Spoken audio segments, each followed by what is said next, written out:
Welcome to Stuff You Should Know, a production of iHeartRadio.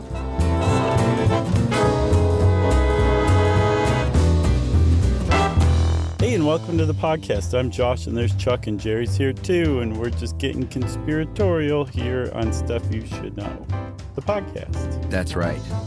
The episode we wanted to do so much that it sat in our folder for 4 years. I believe it was, the very beginning of 2021, I would say, probably. Yeah. All right. Let's do it. We are. I got to say, it's going to be nice to see that removed from my desktop. It's just been sitting there for so long. Just staring at you, that cue, like a big blinky winky eyeball. Yes, with one single eyelash attached. So we should probably say at the outset to anybody tuning in who is like part of the QAnon movement, we're going to approach this as if everything the QAnon movement believes is not true or made up, not from the perspective of people who believe in the QAnon movement, although we'll explain a lot of the same stuff. I just don't want anybody to, get 5 minutes in and be like, what is this? Yeah, I think that's a fair COA. And that's just the deal. Oh, yeah, we're taking the anthropological stance, okay? Yeah, so let's dive in, shall we? Well, let's give a little bit of a definition for the three people who've never heard of QAnon. Yeah, and also what I'm hoping is that there's a lot of people like me who actually I probably knew more about it than some people even, but a lot of people probably show off. Just sort of knew a little bit or know a little bit about what this thing was/is. Mm-hmm. But, didn't really know much about it. And it's just good to know about stuff. So hopefully that'll brighten some corners of your life as well. Yeah, and one thing I kept running into while researching this is that there's a lot of families that have been torn apart. Families, friendships. Sure. Because people will go down the QAnon rabbit hole and the friends and family that are like, that's not true, get left behind because they haven't woken up yet. It's very sad. So, yeah, it can really mess things up. So possibly there's some people listening to this who have lost friends or family that might be a little wiser to it and might be able to try to get their friend or family member back afterward. Who knows? Yeah, and the final COA, I guess, is that some of this stuff is so outlandish that it's hard to not laugh, but it's not funny at all. It's dangerous and scary and sad. So if I might laugh at something or giggle, it's not that I don't take it seriously, that it's a serious kind of thing that's happened. Yeah, it kind of like, not even kind of, it very much traipses into the territory of high camp, but is not at all being ironic or campy. It's just approach this as like everything we're going to say is believed seriously by people in the QAnon movement. And then, COA number 5, we're probably going to get a lot wrong. This is an incredibly expansive, ever-evolving movement, conspiracy theory that, we're going to walk right past some stuff. We might misspeak here or there, but hopefully the general contours and outlines we're going to get to be able to get across correctly. All right, onward. So this whole thing, the QAnon movement, is a online conspiracy theory that essentially the world is run by a cabal of global elites, mostly liberals, Hollywood types, high government officials, and that they do all sorts of nefarious things, which we'll get into in a second. But one of the things to understand about this first is that a lot of it is rooted in some really old existing conspiracy theories, in particular, a lot of anti-Semitic ones that have been around for centuries.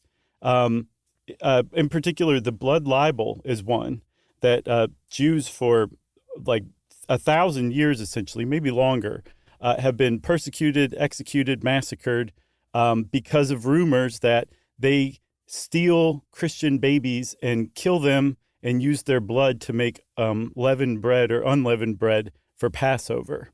And that stuff gets around and people get all up in arms and scared about their kids being kidnapped. And then the next thing you know, Jewish people are dead because of this blood libel. That's part of it. And although Jewish people are targeted in some quarters, you don't have to be anti-Semitic to be a QAnon member necessarily. That's right. Other things that it echoes from the past are something called the Protocols of the Elders of Zion, which was in the 19th and 20th century, another anti-Semitic conspiracy, basically the tired trope that there's a global Jewish cabal kind of running the world, running the banking system, plotting to overthrow the Gentile governments of the world. We mentioned Henry Ford in our Henry Ford podcast was a believer in this kind of thing. Mm-hmm. And versions of this, versions of the blood libel have been sort of wrapped up, given a brand new shine, a coat of wax, and was trotted out as QAnon, which is, and, you know, Dave helped us with this many years ago, and thankfully Dave didn't quit his job, and he's still around to help us out more. Mm-hmm.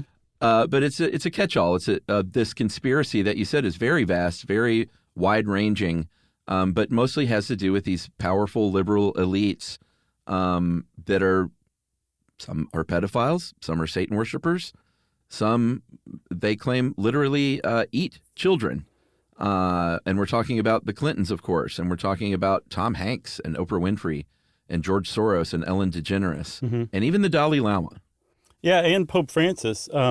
So anybody who's even remotely left-leaning who holds power in the world, especially in the government or, you know, pop culture, they're probably a part of this secret cabal. And it checks all the boxes for pearl clutching. They run the world, they worship Satan, they're pedophiles, and they're cannibals. Can you think of a worse group of people than that? I can't think of any other thing you could throw at the wall to see what would stick. Like, that's as bad as anything gets. So the idea behind QAnon, what else? I've been trying to think. Give me something else. Maybe Philadelphia sports fans? Oh, boy. Now we're going to get some hate mail, man, and death That's threats. where the hate mail's going to come from. So I'm just kidding. Brotherly love, right? Yeah, and batteries. So the whole thing, though, is that these people who are satanic, pedophile, cannibals. Thank you. Yeah. People new to the podcast are going to be like, what's wrong with that one guy? It's hard to even get that sentence out. It is. Thanks, man. That they run the world. They run things, and it all happens below the surface. Everything that normies like you and I and probably most of the people listening to this podcast believe is true is brainwashed. We've been brainwashed by the mainstream media to be given this line that things are the way they seem, when in reality, things are not at all the way they seem. There's a satanic worshiping cult running the world, and they're doing all sorts of terrible things. Those of us who don't believe in QAnon just haven't awakened to this idea yet of what's actually reality. Right. So that's one part. Those are the bad guys. The good guys, or rather the good guy, is former president and 2024 candidate Donald Trump, who, according to QAnon and the theory, was handpicked by the leaders of the U.S. military to fight these evil forces. And everything that he does and tries to do is in service of that mission. Anything working against him, even within his own party, is part of the deep state plot. And they're all awaiting what's known, or what they call the storm, which is when Trump reveals who he is and what he has done to fight these evil forces, declares martial law, and everyone that has been a part of that secret cabal is rounded up by the military and tried and convicted and killed, at which time that the Great Awakening will occur, in which Trump and the QAnon supporters are lauded as heroes around the world. Yeah, and this will bring about the founding of a right-wing authoritarian regime that Trump will lead. This is what they believe is going on. So when Donald Trump became president, for some reason, he had to play along with this great charade that the liberal leftist Satanists were producing, rather than just being overt about what his mission was.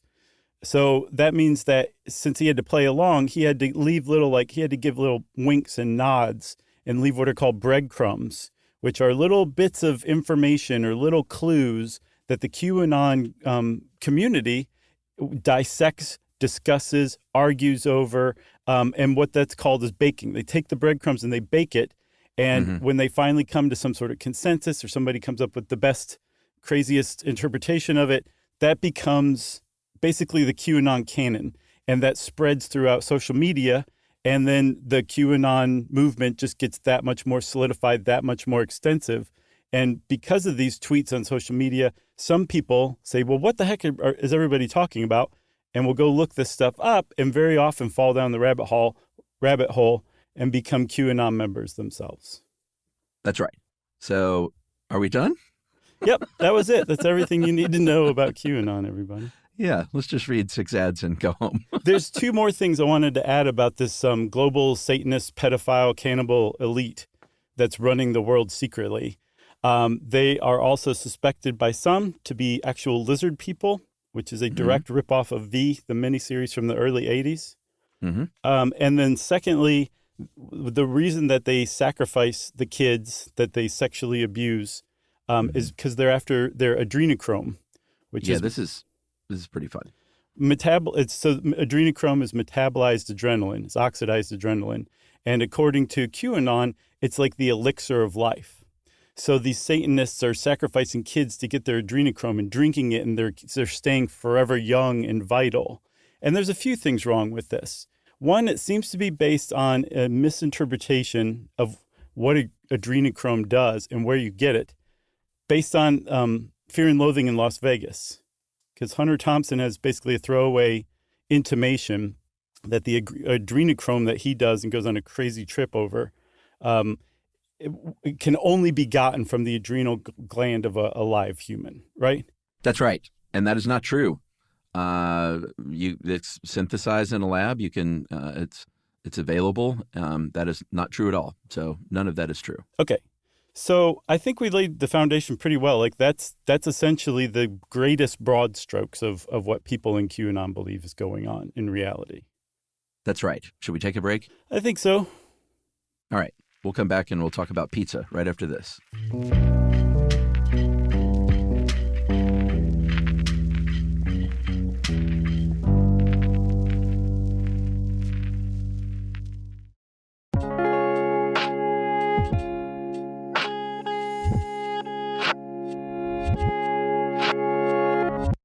All right.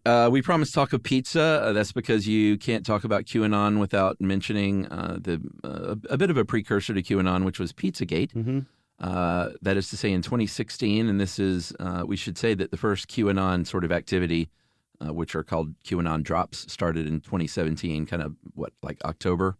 And this is in 2016 when the Democratic National Convention servers were hacked and emails were published on WikiLeaks. And one of them kind of rose to the top, which was an email from John Podesta, who was Hillary Clinton's 2016 campaign chairman, in which he put forth, hey, there's this pizza place called Comet Ping Pong in the D.C. area here, and we should hold a fundraiser there. I don't know if he said this in the email, but the fact is that his brother was a regular there and said, hey, this is probably a good place to do that. They got pretty good pizza. They got a bunch of ping pong tables. It's a good place for people to meet up. And that was found and, I guess, exposed, which is kind of a funny way to say it, on 4chan, where people started saying, oh, well, that is the HQ, basically. That's ground zero for where this elite cabal is meeting, and they are sacrificing children in the basement of that place. There is no basement to that place, but who cares about that? That was what was put forth on 4chan, and hashtag Pizzagate started spreading like wildfire, surprisingly.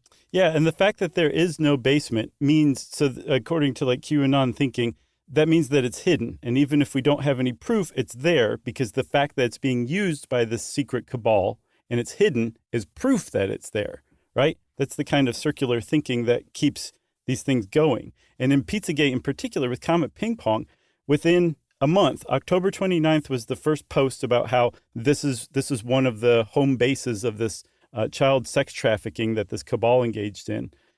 October 29th was the first post. By December 4th, a little over a month later, a man so riled up by the idea that Comet Ping Pong was a hub of child sex trafficking drove a few hundred miles from North Carolina to D.C. and showed up at Comet Ping Pong with the AR-15 and shot up a door to get the door open. That's right. He also had a handgun on his side. Nobody was hurt. People got out of there very quickly. He kind of wandered around the place alone for about 20 minutes. Couldn't get in that door, shot it up, told authorities that he was self-investigating Hillary Clinton's pedophile ring. And that was that. He went to jail, is now out of jail. I think he went for a few years. Interestingly sentenced by Ketanji Jackson Brown, who now sits on the Supreme Court. Oh, really? Side note. Huh. Yeah. But that was it, basically. But, that was Pizzagate, and it was a precursor to what would follow in October 2017 when Q first, I guess, revealed himself, but not really. Right. Yeah. So I think the first drop was October 28th, 2017 on 4chan, which is a image board, which is like you post images and then people comment on them and conversations break out. And in particular, 4chan was known as like one of the really dark recesses of the internet. And on this image board, a guy named Q Clearance Patriot, and the first post read, "Open your eyes. Many in our government worship Satan." That was the first Q drop that ever came out in October 2017. That's right. And Q clearance, what QAnon means is Q clearance is a top secret clearance utilized by the Department of Energy specifically, meaning you have access to the nuclear weapons program. And the Anon comes from just a sort of a regular thing. There would be people on 4chan who claim to be like part of the FBI, like FBI Anon, CIA Anon, like whistleblowing kind of thing. Mm-hmm. So Q Anon became the name. And claimed to be a intelligence officer, a very high-ranking person within the U.S. government who had direct evidence of this satanic pedophile cult and very clear, provable knowledge that Donald Trump was on a secret mission from the U.S. military to reverse all this. Right. And so between October 2017 and sometime in 2020, the Q drops amounted to, I guess, more than 5,000. And they were really, really cryptic. They were not like, hey, this is going on. Comet Ping Pong is actually a hub of child sex trafficking. They were very cryptic. And so that just lent themselves to be dissected and discussed and thought about and interpreted and misinterpreted. And so there's an example of one from September 2018. This would be shortly after the whole thing started. And it said, "Panic in D.C. LL talking equals truth revealed tarmac BC. LL talking equals truth revealed Comey HRC email case." And it goes on, and it mentions Hussein, which is how Q always referred to Barack Obama. Thanks for shortening this, by the way. Yeah. And it keeps going on. But the last line is, "FISA brings down the house. When do birds sing?" And what the focus was on was at the time, the Hillary Clinton email server scandal, that Loretta Lynch was the attorney general at the time, and she met on a tarmac in private. That's LL. with Bill Clinton on a plane, and it was a huge scandal, and everybody was like, what were they talking about really, and all that. So that's what this Q thing referenced. So that was the kind of stuff that they would say, like using just people's initials, just really cryptic, short, staccato statements or questions. And like that was it. They would just go away, and then people would just go crazy trying to figure out what it meant. That's right. And really get into the deciphering. I think that was part of the, I don't even know if fun is the word to use, but maybe they were having fun. But part of the whole experience, I guess, is the best way to say it, is deciphering these messages, chatting with each other on what everything means, mm-hmm. what these initials are, who everyone is. Mm-hmm. And just to get that kind of robust conversation going on these dark corners of the web. Yeah. Initially dark corners, and eventually the mainstream social media of the World Wide Web. Yeah, so like I said, 4chan is considered one of the darker backwaters of the web, and then it moved on to 8chan, which became 8kun, and it just kept getting darker and darker and darker, the places these Q drops were happening. But then eventually, like I said earlier, people would start tweeting about this stuff, and all of a sudden it spread out from the darker parts of the web to the more mainstream parts of the web, and then the actual mainstream media started reporting on it. So this thing spread far and wide, and the more far and wide it spread, the more believable the whole thing became. Like you'd see it everywhere, and people were talking about it seriously. So it was kind of easy to fall down a rabbit hole the further along this whole thing went, just because there was more and more information to be found down those rabbit holes. Yeah, and as scary as it is, all of a sudden, and you're at home for the pandemic, you have a lot of more time on your hands. You're or maybe lost your job or something, which would have been awful, and have more time on your hands, and all of a sudden you're reading things like you don't know what 4chan is or 8chan maybe, or how to get there. And all of a sudden you see something on Facebook or Instagram or one of the close to 70 million tweets referencing QAnon-related hashtags and phrases over a 3-year period. All of a sudden you're thinking like, oh, well, this is stuff I'm seeing on Facebook, which is where I also see pictures of my kid's soccer team. So that makes it bona fide and believable. Which is in itself kind of sad that that's as far as it goes research-wise, and people digging into that kind of the truth of the matter. But that's what happened. Well, people also went to the trouble of essentially compiling books, creating lengthy documentaries, all supporting these QAnon theories and explaining them and busting them out, sometimes grabbing actual verifiable real-world examples and interpreting them differently and putting the whole thing together. And so the fact that there's a documentary on this legitimizes it to a lot of people too. So it just became legitimized weirdly in some really weird, questionable ways. And again, all of this, the entire thing was in service to the idea that Donald Trump was secretly fighting this cabal, and he would bring about the storm one day, and people like Nancy Pelosi would be executed live on TV, and people were really psyched about that idea. Yeah, absolutely. I mentioned the pandemic because that's when the biggest spike in QAnon activity took place in March of 2020. The Institute for Strategic Dialogue, which is a think tank, did some investigating about just like spikes in activity and stuff. And March of 2020 is when it really, really took off, of course, when unique Facebook users jumped 161% from year over year, basically. And Twitter discussion of QAnon increased, 139% over the month as well. So that's where it started and really got going there. So when you are on social media and you see there's hashtags like WWG1GA, where we go one, we go all, but there's a bunch of them. One in particular was kind of hijacked from a legitimate anti-child trafficking group. It's hashtag Save the Children. And the reason that it was hijacked was because this is part of the mission of QAnon is to stop sex trafficking of children, right? Which is great. But that is one way that a lot of people were kind of innocently brought into the QAnon sphere. They were looking up Save the Children hashtags because they were concerned about sex trafficking, and they ended up on some tweets or on some Facebook accounts of people who are like, now that you're here, let us explain who's actually doing the sex trafficking. It's Nancy Pelosi and Bill Clinton and Hillary Clinton. And that's the rabbit hole that they started to fall down through hashtags like that. Yeah, for sure. And it even got so far as the online retailer Wayfair. I guess one of the rumors that got going on via QAnon was that if you were cabinet shopping on Wayfair, then that was a secret sort of portal into children shopping. Instead of cabinets, it was actual children.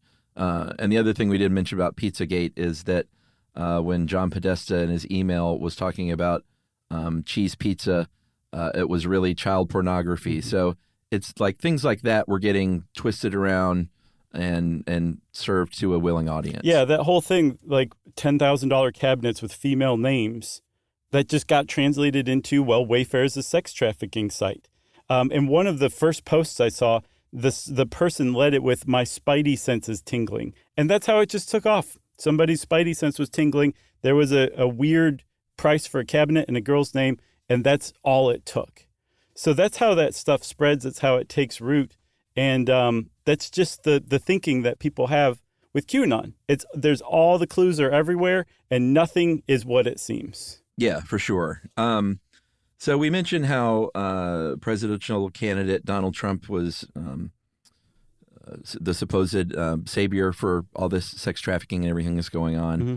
And this became clear if you ever, saw Donald Trump rallies then or now still, I'm sure. You would see like Q posters and Q T-shirts and Q flags and stuff like that. To be sure, we're not saying that Donald Trump was like, hey, everybody, I am that guy, by the way, and literally got involved in this.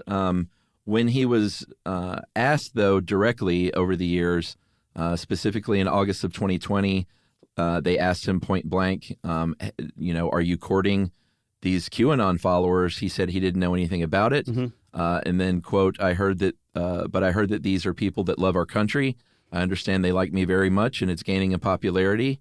When they followed up with a question about him being the savior from child sex traffickers, he, that's when I feel like he probably had a choice to directly say, like, this is a ludicrous conspiracy. Mm-hmm. But he said, is that supposed to be a bad thing? If I can help save the world from problems, I'm willing to do it. And the QAnon crowd ate this stuff up, and they thought it was, him sort of secretly saying that he's on their side. Mm-hmm. When he would wear a pink tie, which is a color associated with the movement, they would say that's him signaling to us another little breadcrumb that he's leaving for us, stuff like that. Yeah, there's also a very famous press conference, a speech he did in the White House in 2017, where he used two hands to drink from a bottle of Fiji water. And he did it twice during this speech. And people I remember that. Yeah, people made fun of him for it. Like, what's wrong with you? How do you not know how to drink out of a bottle of water? But the QAnon supporters were like, "Yep." Was that a breadcrumb? Yes, the QAnon supporters were like, "Yep, Fiji is a huge hub for sex trafficking. It's a destination and a hub, and he's pointing it out to us. He's letting us know he knows what's going on." That's what it was translated to, and that's one of the explanations that a lot of people gave for why it started to take off. Is it came along when Donald Trump was early in his presidency and was getting pummeled from every which way. So this was kind of a way to transform the weird awkwardness into this is what's really going on. He's actually sending us signals. Yeah. In 2022, Trump started to sort of openly post QAnon theories, where before he danced it around a little more when he, after he had founded his own social media gathering place, I guess, mm-hmm. Truth Social, mm-hmm. Where he started using QAnon words to refer to himself, like he was a martyr. He literally reposted a Q drop. They played a QAnon song, WWG1 WGA, at one of his rallies. And over the years between 2022 and 2024, here's the stat I was looking for. Trump reposted QAnon content more than 800 times on Truth Social. So he definitely amplified the message, I guess we could say, in the kindest way. Yeah, I did the math. That's a QAnon repost every 1.36 days. So that's a lot. And that's a complete turnaround. I read somewhere, Chuck, that at some of his rallies in 2019, he was trying to distance himself from QAnon so much that there were people who went to his rallies who reported that the Secret Service, as they were going through the metal detector, was like, turn your shirt on inside out, because they were wearing a QAnon shirt. They're like, we don't want to see those at the rallies anymore because it's just there's such a bad name associated with it that Trump didn't even want to be associated with it. But then something happened in 2022. It's almost like he stopped and actually listened to what they were saying at QAnon, and he was like, oh, okay, I really do like that. And he fully embraced it, like you said.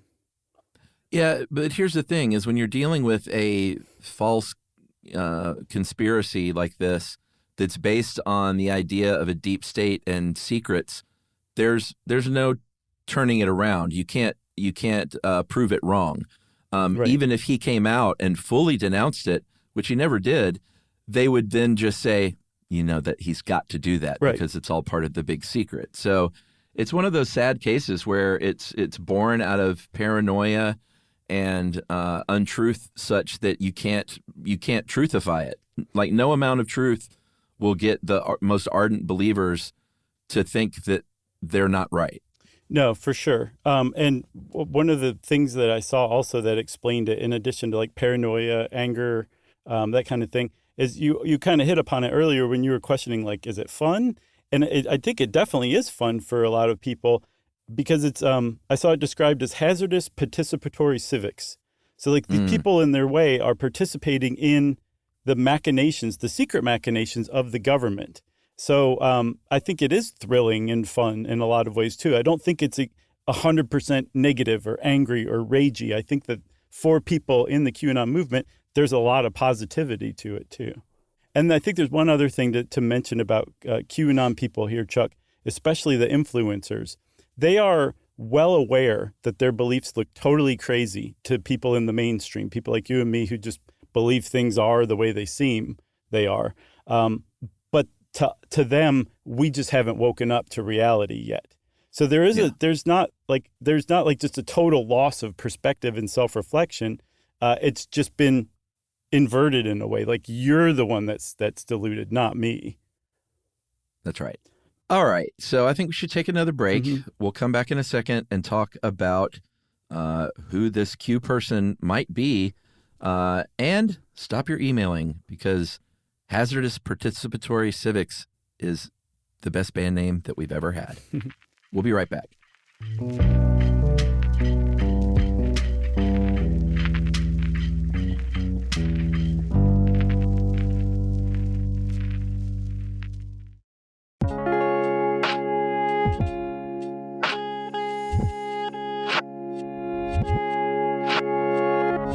So there's a lot of people in the QAnon movement who've tried to guess who Q is. One of the big candidates was the Trump's first national security advisor, Michael Flynn, Lieutenant General Michael Flynn.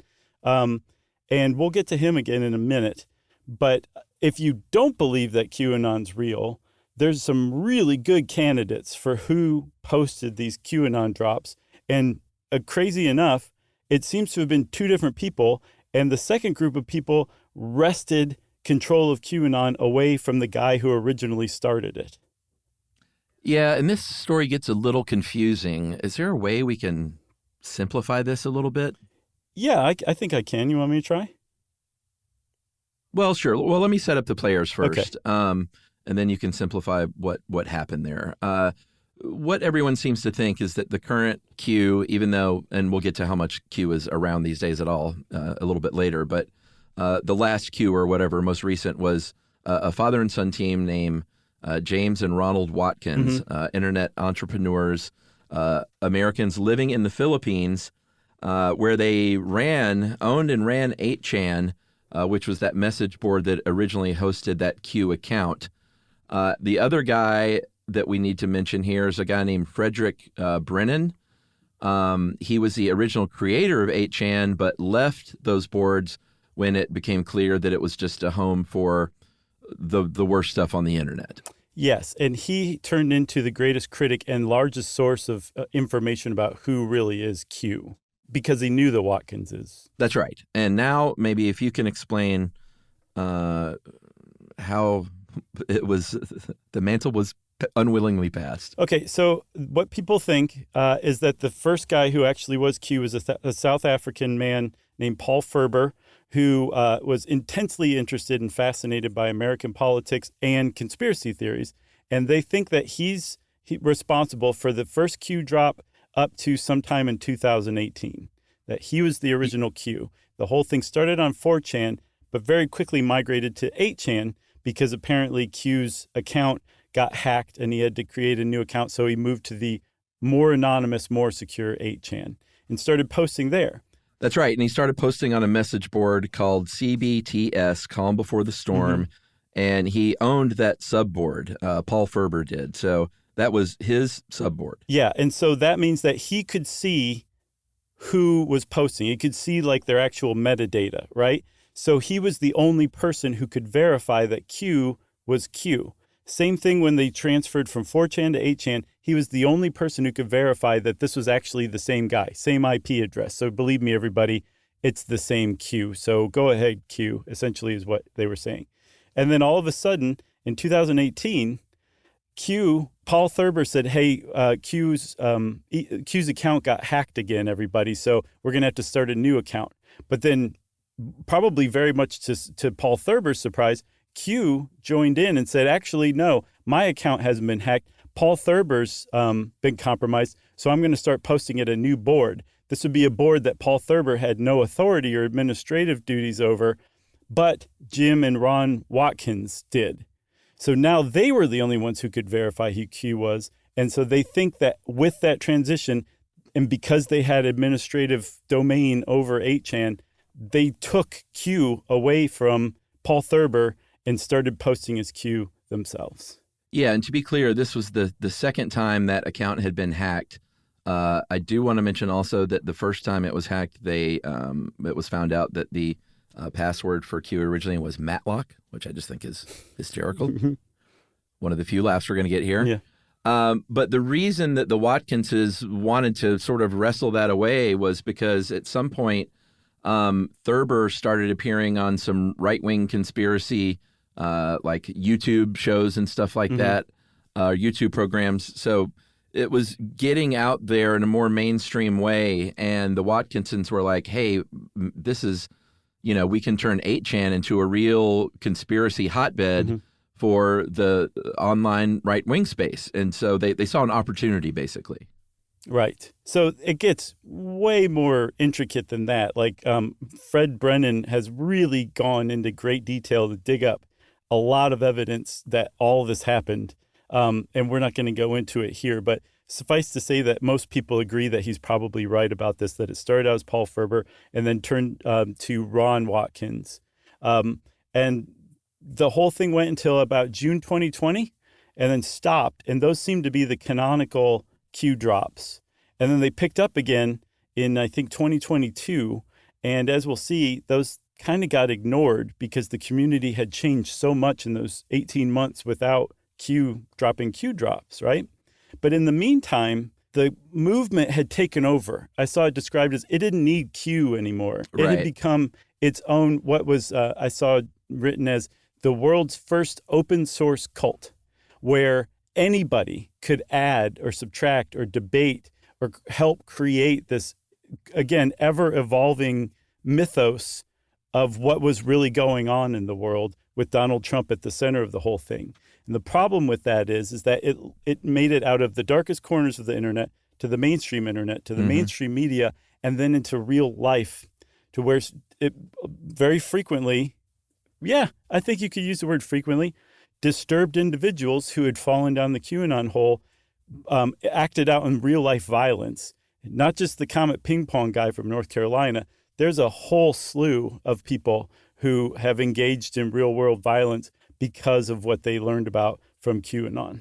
Yeah, for sure. There was one case, I remember hearing about this when in 2018, this guy pled guilty to terrorism charges because he got an armored truck and blocked the road crossing the Hoover Dam with 2 assault rifles and had a sign that said, release the OIG report, which was referring to the quote unquote real Mueller report that QAnon believers thought provided, basically kind of exposed Hillary Clinton's criminal activities because there were a lot of people that they targeted, but the Clintons and especially Hillary were obviously because she ran against Donald Trump, but she was kind of squarely in the crosshairs for them. Yeah, this was at the time people were like chanting "lock her up." Like she was very much in the crosshairs for sure. And Obama still was too. He had just finished being president after all when this whole thing started. One of the most puzzling acts of violence to me in the real world based on QAnon was the assassination of a Gambino mafia boss named Francesco Frankie Boy Cali. And he was killed by a QAnon supporter who believed he was an agent of the deep state, like a high up agent of the deep state. I could not find anything about what that guy's rationalization was for that. Yeah. But this is the first time since 1985. This is 2021, I think. The first time since 1985 that a mafia boss had been assassinated, and it was by a QAnon adherent. Yeah. Just really bizarre. But if anybody knows why that guy killed him because of that, like, I would love to hear it. Yeah, the other thing that I don't understand or not understand, but am really curious about is whoever Q is, Watkinson's or not, like, what was their end game here? Like, did they really and do they really, really believe this stuff? Or are they just bad actors who have a sick, I don't know, not sense of humor, but maybe sense of humor to try and start something like this? Or was it financially related? Or do they really believe that? It's just, that's the one thing I wish I could find out that we'll probably never know. I know, I don't know, but I suspect that they don't believe it. I mean, if they're posing as Q, I don't think that they actually believe it, you know? Well, right, because they're not secret government higher-ups that really have this information, obviously. Right. But, I mean, do they really believe Tom Hanks is killing and eating children? No, I don't think so. Again, I don't know the people. I don't know enough about them to really definitively say, but just, I don't think that makes it even more sad somehow that it is stretched from the darkest reaches in the internet to literal suburban parents who had too much time on their hands between soccer pickups. Yeah, there's a really sad, disturbing act of violence based on QAnon that happened in 2021, where a man from California killed both of his children, a baby and a toddler, with a spear gun because he believed that they had gotten reptilian DNA from their mother. Because remember, lizard people are walking among us. So he said that he knew what he was doing was wrong, but it was the only way to save the world. And it was because of QAnon. He murdered his two children because of QAnon. And like Paul Pelosi is another one. He was beaten with a hammer by a guy who was driven by QAnon motivation. Like the idea, I'm with you. If the idea that these guys were just doing it for lulz and because they were nihilistic or even for money, and that it translated into real world violence like that is just, it's abominable for sure. That's right. Are we done? No, we've got to give a little bit of an update. Okay. Okay. All right. Well, I'll start. So there was a really big problem because Trump was always in charge as part of the QAnon mythos. No matter what was going on, Trump was in control is the way they said it. Well, Trump was obviously supposed to be reelected in 2020, but he wasn't. And so in following with tradition of kind of prophetic cults, the people in QAnon just essentially were like, okay, well, this is all just part of the act. This is trust in the plan. And they kind of rationalized it in all sorts of ways. And that's kind of part and parcel for what they've been doing. Like the assassination attempt of Trump in Pennsylvania led to a huge crisis initially among QAnon followers, because that clearly demonstrated Trump wasn't in control if he was getting shot at. And some people were like, it was staged, and other people are like, no, we got it. This is proof positive that Trump has been anointed by God to bring the storm to overthrow the satanic cabal, because how else could he have not been shot in the head by the assassin's bullet? And so I saw that some people who kind of left QAnon after Trump didn't get elected came raging back into it after the assassination attempt. And there were a lot of families that were like, okay, good, my friend or family member's back. And then, oh, God, there they go again after the assassination attempt. Yeah, I read a really sad article about the guy who came into the pizza place about him getting out of prison and marrying his girlfriend and having a kid. And it was, it's just sad. Wreck this guy. Oh, yeah, I'll bet. That's the kind of thing that kind of follows you around for life, right? Yeah, I would imagine. One of the other things that happened post-election, I believe, is Michael Flynn was a luminary. Remember, some people thought he was Q, and he was outed as saying privately that he thought the whole thing was total nonsense, and that he believed actually it was a CIA psyop to discredit the right by making them look foolish and gullible. So the community is very much fractured, but it's still very much alive. There was a poll that found that in May of 2021, 15% of people believed, Americans, I should say, believed QAnon beliefs in some form or fashion. You would think that it would have gone down since Trump didn't get reelected. In fact, it rose by 8 points in 2023, 2 years later. So the belief in QAnon just keeps spreading and spreading and spreading and becomes more and more mainstream. And it's even as it does, it gets kind of divorced from QAnon and becomes just what people think about things, about reality.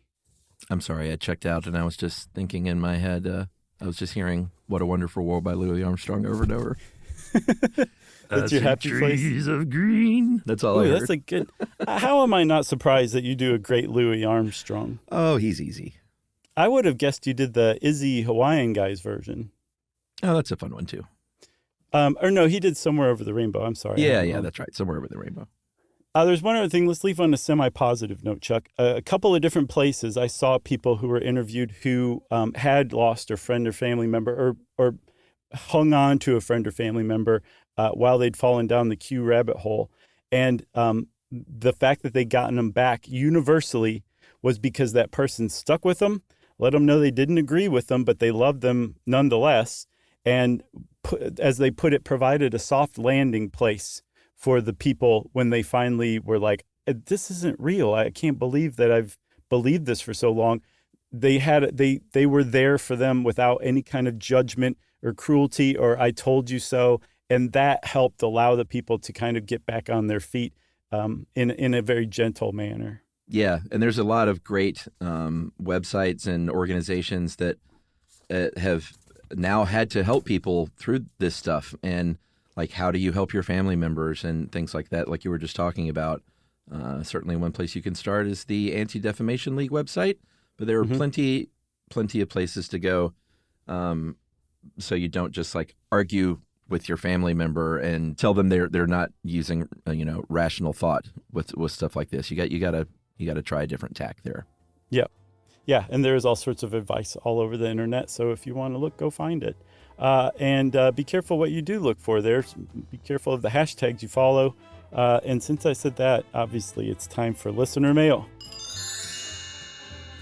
That's right. A quick, not correction, but just enlightening, because we've had a bunch of people write in already about our glasses episode because we could not figure out why Livia titled her research 4 Eyes Bad. And this is from just one of them. This is from Marty. Hey guys, listen to the episode about glasses. Great as usual. I've been wearing glasses for over 40 years. Regarding the phrase 4 eyes bad, I believe that is a joke reference to the book Animal Farm by George Orwell. In the book, the animals use the phrase 4 legs good, 2 legs bad as they rise against the humans. That must be it. Love the show. Longtime listener. That is from Marty Mishka from Omaha, Nebraska. Parentheses, living in the blue dot. And I haven't read Animal Farm in so long, I completely forgot that. But I bet you are right on the money, because that's a very Livia kind of Easter egg. Yeah, that is a deep cut literary-wise. So nice work, Livia. And who is that, Marty? That was Marty, but many people have written in and will continue to. Yeah, thanks a lot, Marty, and thanks a lot to everybody who's written in to let us know, help us figure that out. We love that kind of thing. If you want to be somebody like that, you can send us an email too, to stuffpodcast@iheartradio.com. Stuff You Should Know is a production of iHeartRadio. For more podcasts from iHeartRadio, visit the iHeartRadio app, Apple Podcasts, or wherever you listen to your favorite shows.